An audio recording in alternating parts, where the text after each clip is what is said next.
His fist landed so fast I didn't even taste the pain, just the shock. The room went silent. Forks hovered mid-air. Glasses froze halfway to lips.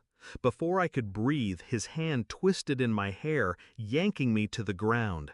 68 guests watched as he dragged me across the polished floor, my brother grinning behind his new uniform, chest puffed with the rank Dad had earned for him. Nobody moved to help, not my mother, not my brother. Just whispers, quick and poisonous. He dropped me at the edge of the dining table like I was nothing. "You're an embarrassment," he spat. I didn't cry. I stood up, smoothed my dress, and memorized every face in the room. The family before the rot. I used to think my father was a hero. Medals on the wall, stories of service told in low, humble tones. He'd lift me onto his shoulders at parades. Tell me, one day you'll make this family proud. I believed him. The cracks started small. Loans from my trust fund that he promised to repay. Mysterious expenses that appeared in my quarterly reports. I wanted to think it was oversight, a mistake. Then I saw the transaction. $612,000 wired to a retired general 3 weeks before my brother's promotion ceremony. The evidence. I didn't confront him. Instead, I started pulling records, bank statements, emails, transfers from my trust routed through shell accounts into the general's private holdings. The general had a son-in-law in the promotions office. It was clean, invisible to anyone who didn't know where to look. I did. The shift. Anger would have been easy, but easy doesn't get results. I needed precision. Step 1, lock down my remaining assets. Quietly transfer liquid funds into an account under my attorney's control. Step 2, build a timeline of every illegal transaction tied to my trust. Step 3, gather allies. I called an old family friend, an investigative journalist with a specialty in military corruption. Sent him everything. No commentary, no emotion, just proof.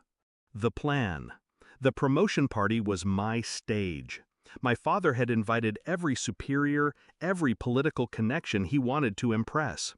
He was sure the night would seal my brother's career. I made sure it sealed their fate instead. The journalist promised me one thing: give me 24 hours after the party, don't tip your hand. The party. The ballroom smelled of expensive wine and polished brass. Dad was holding court, telling stories about our family's legacy. My brother preened in his new uniform, the rank shining like a bought crown. I kept my distance, played the quiet, dutiful daughter, smiled when spoken to. Then came the punch, the dragging, his voice echoing in the silence. I didn't fight back. I let the humiliation hang in the air. Let them think they'd broken me. By morning, I didn't just take back what was mine. I took everything they built on my name, and I left them with nothing but their shame. The call. At 2:14 a.m., I made the call. "It's done," I told the journalist. "Run it." By morning, it was everywhere. Front page, broadcasts, a detailed exposé outlining exactly how my father had siphoned funds from his own daughter's trust to buy my brother's rank. The bank records, the wire transfers, the emails, names, dates, amounts, all printed in black and white. The headline was brutal: "Decorated officer buys son's rank with stolen family funds." The collapse. By noon, military police were at the house. My father's uniform was stripped from him on the front lawn, neighbors watching.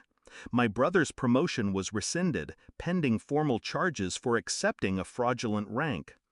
Every guest from the party saw their photos on the news, tagged at the celebration. The general who took the bribe resigned before sunset. His son-in-law was under investigation by morning. The confrontation. Dad called me from the holding cell. His voice was hoarse. "You ruined us." "No," I said, calm as glass. "You ruined yourself." I just turned on the lights. He hung up. The aftermath. The trust fund was restored in full, court ordered. My father's pension was frozen. My brother's career was over before it began. Mom tried to reach out once. I let the call go to voicemail. Reflection. I think about that night sometimes. The sound of my hair scraping the floor. The weight of every eye on me. They thought they were showing the world my weakness. They were really giving me my opening. By morning, I didn't just take back what was mine.